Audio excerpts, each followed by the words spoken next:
boy, oh boy. So I've started the recording, Jeff. So let's make sure this is family rated Keep it from here on keep it out. civil. Yes, right. Guys, what is going on out there today? Another episode of the world famous Gold Ball Hunting Podcast. I am Brent Abel, that dude over there, the great Jeff Jacklich. Yowza. And we are, we're publishing every day. Today's episode number 231 days in a row. I honestly got to tell you, I never thought we'd hit this number.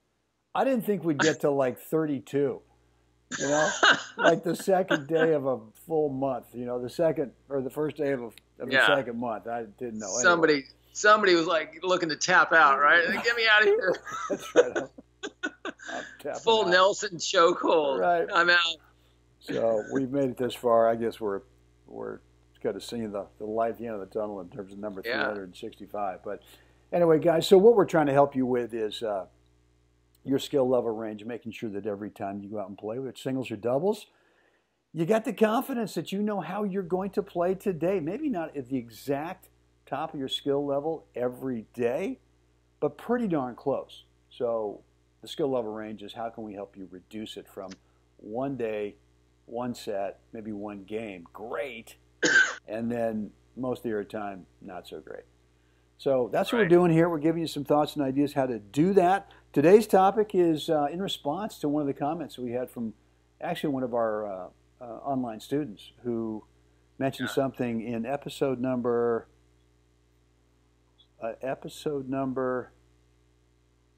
gosh, now I can't remember. It was about the forehand accuracy? Yeah, it was episode number 226, so about 5 days ago. And over in the YouTube channel, the Go Ball Hunting YouTube channel, our buddy Randy, who's a really good player. I mean, the guy's solid 4 or 5 guy. Yeah.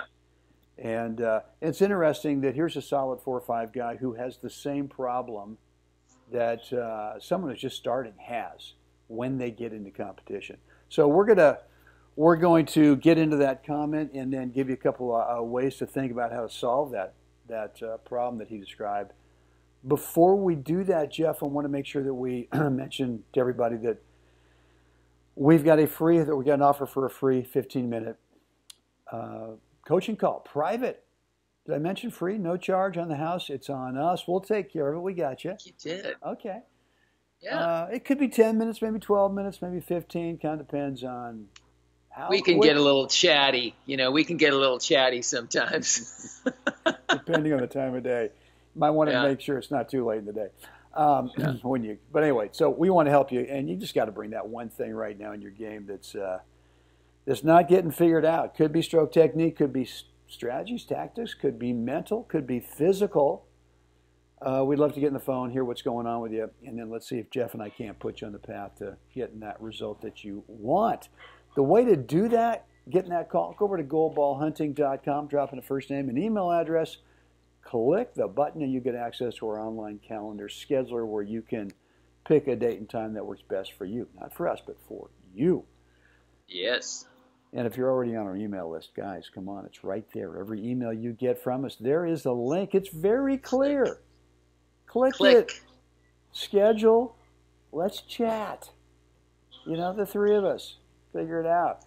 Guys, with that said, so here's what Randy had to say, saying that, and this is just, I guess I'm paraphrasing, I'm not reading it, but it was pretty much when he is either drilling or practicing or even in a match where there's a warm-up, and I know this feeling. I mean, so often in a league match or a tournament match where this thing counts for something, it's going to be made public. Brent, all the stuff you've been yakking about, just how cool you are and what a bro you are out there. You're winning this, you're winning that. It's on the line, dude. It's on the line. And gulp, I better not screw this up because all those people out there were going, God, you're just like me, right? So, look, what Randy was saying is that in the warm-up, man, he feels comfortable in the spacing, and you and I talk a lot about spacing. Forehand groundy, backhand groundy, little approach shots, volleys, serves. You can't put the toss just willy-nilly up there and go, Boomski. You got to put it in a specific spot. That's spacing. Spatial distance you want away from the path of an incoming ball. Really what we're talking about here, I think it was his forehand specifically. Right. And then once he gets into the match, all of a sudden, the spacing that was so comfortably there in the warm-up, right? Oh my gosh! It's like I've got these little alligator arms, and the right. balls. What's the ball doing here? I call it the Jurassic forehand. Okay, there you go. The arms are inside like right. this. Yeah. So there's two ways that we're going to attack this today, and number one, Jeff, is going to be, I think, more the psychological thing is that, in the warm-up, the pressure hasn't started, right? There's no consequence for missing a ball. Same thing in practice. Right. Once the match starts. And I think what happens psychologically is we get overamped. We get overexcited. We really want to get over to that forehand. And we just really get over there. And we crowd the ball. So it's a bit like a bull in a china shop, just, I'm going to get to it, man. And overamped, overrun, overcooked. too many chefs in the kitchen. Something. So how do you, because I know I feel that sometimes in the early part of a match, and I just have to tell myself, and for me it used to be I don't, it wasn't like literally I don't have my forehand today, but I think a lot of people say, well, geez, I don't have my forehand today. Well, yeah, you do. And for me now, it's kind of like, look, just let's take a chill pill. Let's settle down. Not that you're not going to be, totally locked in and wired and ready to go. Right. But let's take a chill pill here and just, take a couple deep breaths between the next 2 points or whatever, and just go, okay, it's going to be okay. It's going to be okay. Yeah, because it is. It's that big mental shift. You're warming up. You're paying attention to kind of yourself. You might be, trying to make some mental notes about your opponent. You're kind of in this. You're in this different mode because right now you're not trying to win a point. And then, as you said, now the match starts, and now it counts. And so the shift, what I see too much is the shift then becomes from just feeling the ball. You're warming up and you're kind of just paying attention to the way it feels. You're moving and you're just in that mode. And then now all of a sudden, okay, here comes the first serve, or here comes my first return. And now you're overly concerned on trying to win the point. And so now your comfortable kind of state of being is now no longer that. You've gone from that comfortable state of being to kind of bound up. You're kind of clenched and you're inside now because now it's important now. And I got to try to win the point. And so now you've just taken yourself out of basically trying to stay on script, and that is construct the point. What's the plan? The winning comes after you construct the point. So I still need to I need to stay in that production mode and not try to win the point, because that's what really that just totally sways the pendulum way off target. Well, look, you just brought up a great point, which is you got to have a plan, right? And like we talked about in our course that we just launched last week, which 7 gold ball winning plays. I mean, when you assess your opponent in the warm-up, if you don't have if you've never seen this player before and you've got no one that knows this player, no one's ever played against him before. So you're out there doing a little recon on this guy, right? Trying to do a little intel, and you're going to come up with, well, these are the shot patterns that look like they might work. And so you start with that. And yet, if you're so overamped, if you're the bull in the china shop, just trying to get to that forehand, now all of a sudden you don't have the spatial distance away from the ball, and you can't execute that forehand that's within the pattern. So I'm going to jump in here. So it moves you out of, and we've talked about this before. The minute you refocus in trying to win the point, that means your focus is actually on the other side of the net, the outcome of what you've just done. And so now that puts you into this other side of this thing, and we've talked about this a lot before, and that's send and receive.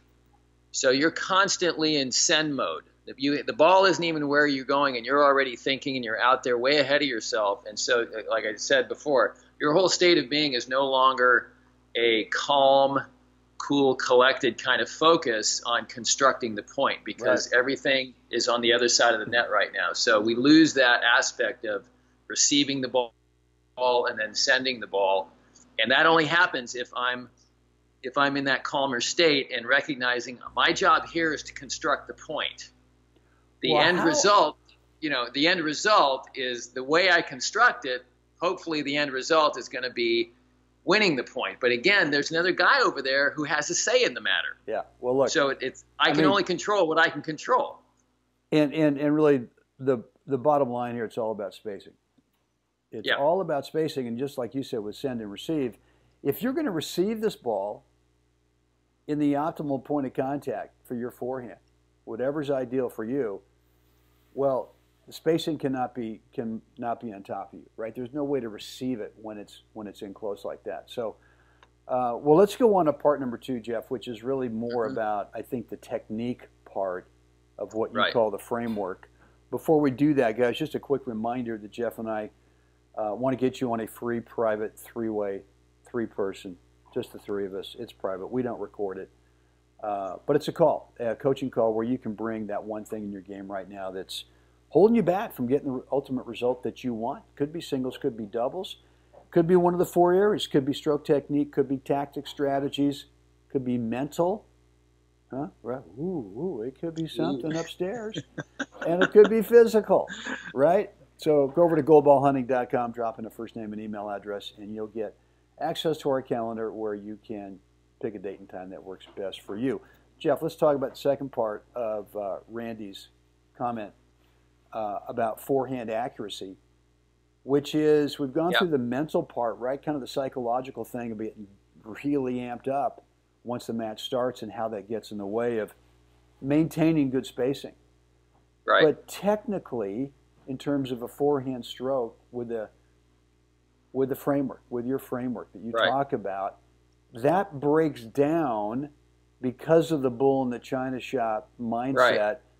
And so maybe that's another way to attack this problem, is to be thinking about, well, what's the framework I need to have? Even though I'm jacked up, I'm really excited here.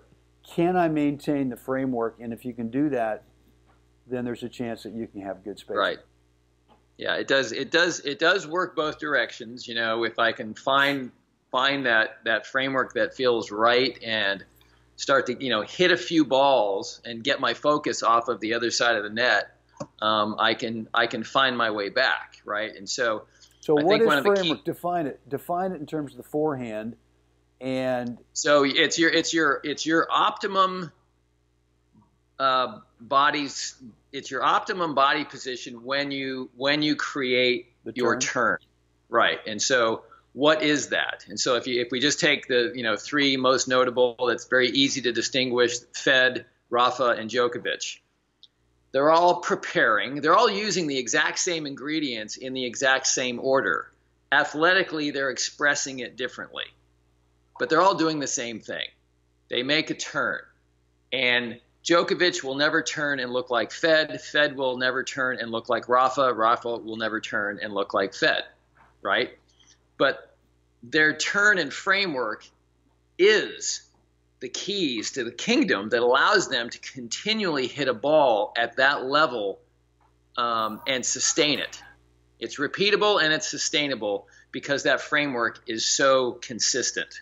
So talk about the hands within the framework and how that helps kind of measure the spacing. Right. So the fallout from that, all of a sudden now we're going to play and we get tight. Tight is constrictive. So I started out warming up with my hands out away from my body. Right. I could feel my core. I could feel that unit turn. The framework is there, and it's like, there it is. I feel good today. And now we start the point, and we go from this. I'm going to get my hands up here so people can see. And all of a sudden, okay, now I'm going to get ready.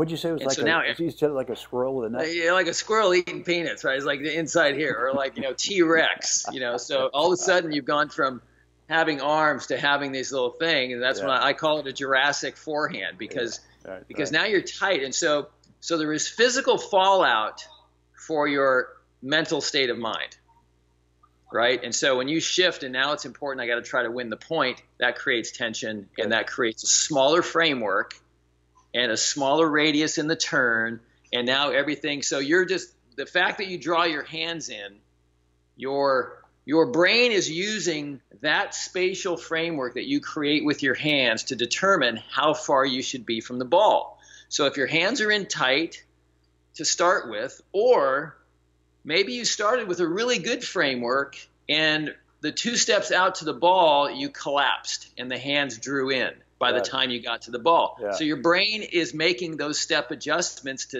to accommodate where your hands are. The Jurassic Pleistocene age or whatever. Yes. Right.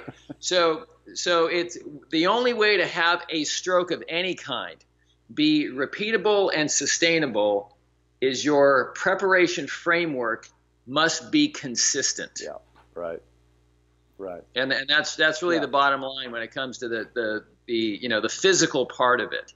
And so if you're consistently finding that, okay, my framework, I'm consistent, but I still feel like I'm crowding the ball, then I would suggest then that your framework is probably in close to you, and that's what you're setting up. Right. Yeah. No, it makes perfect sense. Well, so guys, there's a couple of different ways to sort of work through this situation that Randy described, is that you're just crowding the ball once the match gets starting. So either you can sort of take a chill pill and realize that, wait a minute, this is what's happening. I need to stop being like, just charging full steam ahead at this ball, and start honoring spacing. That's the first thing, that if you got great spacing, the stroke technique part is pretty darn simple. It's pretty simple. I'm going to jump in here really quick. So if you want to simplify it, really, your spacing to the ball is literally a byproduct of your framework. It's just, that's what, it's not that you have poor ball racket judgment. Your spacing is happening for a reason. It's not random. Right. And so that's the biggest point I think I want people to really get here, is that your spacing is simply a byproduct of your framework. So that's what you need to pay attention to. Okay, period. End of discussion. End. Done. So, guys, before we sign out, just a reminder, free private coaching call, 10, 12, 15 minutes, whatever it takes. We got to listen to your number one thing. You got to get figured out right now in your game. And so bring that to this free private coaching call. Go over to goldballhunting.com right now. Drop in a first name and email address, click the button, get access to our online calendar scheduler. You get to cherry pick a date and time that is ideal. You've got the good framework on the scheduler. Yeah. And go ahead and space. Yes. Easy reach, right? Click the button. There's plenty of room. That's right. Don't get a little short. I can't reach the button, guys. What am I going to do? Don't get tight. Relax. Yes. So with that said, guys, Jeff, what do we want these fine folks to do right now? Like us, share us, please subscribe. Let us know what you think down below. If you're on iTunes and Stitcher, please rate and review. Beautiful. Guys, get out there today, which I'm going to do. I'm heading over to Berkeley Tennis Club. I am going to get a real gusher workout today. I'm off the court, off-court workout. Drenching. Drowned rat. Yeah. Type of deal. But anyway, guys, get out there today. Help someone else have a great day. Jeff, let's do this again tomorrow. Can't wait.